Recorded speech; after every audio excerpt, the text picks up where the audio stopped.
Takže v roku 1997 vlastne sa datuje, na tento rok sa datuje vznik samotného divadelného súboru Alterna alebo divadla mladých Alterna.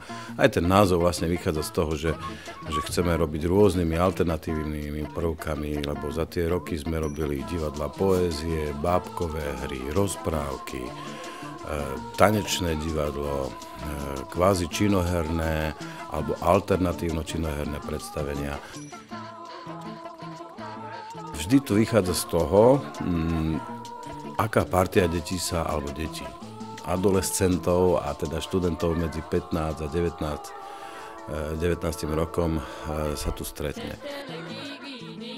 Tohto roku prišla, teda v roku 2013-14 sezóne, prišla nová partia detí, ktoré sú, alebo študentov, ktorí sú úplne, sa mi zdala taká nesúrodá skupina ľudí.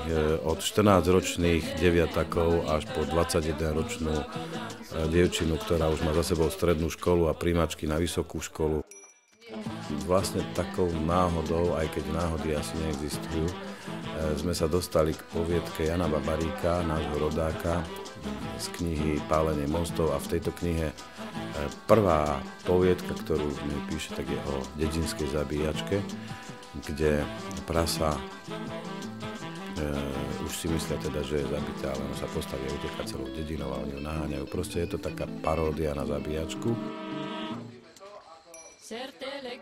Vzniklo tam mnoho komických situácií a to, čo sme nevedeli zahrať, sme dali do tej tieňohry a do tých bábok.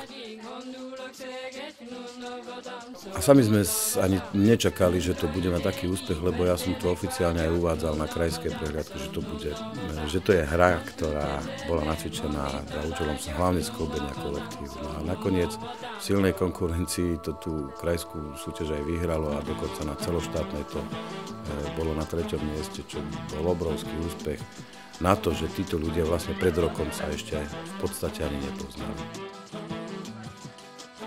Je to asi v tom, že tá mágia toho priestoru, zúšky, toho dramatického odboru a toho stretávania sa, ktoré nie je stále len o práci, veľakrát tu diskutujeme aj o iných veciach, o ich osobných veciach, o témach, ktoré sú možno na prvý pohľad vzdialené od dramatického umenia alebo od divadla. Ale vždy sa tu nejakým spôsobom niečo rieši, či sa to týkalo prednesu, alebo či sa to týkalo literatúry. Vždy to má niečo spojené s umením. To si myslím, že je tiež dôležitá súčasť tohto výchovno-vzdelávacieho procesu na zúškach, že tu decká si hľadajú aj svoj postoj ku svetu, svoj názor a takýmto nejakým spôsobom si myslím, že sa z nich stávajú nielen rozumnejší, ale aj lepší ľudia.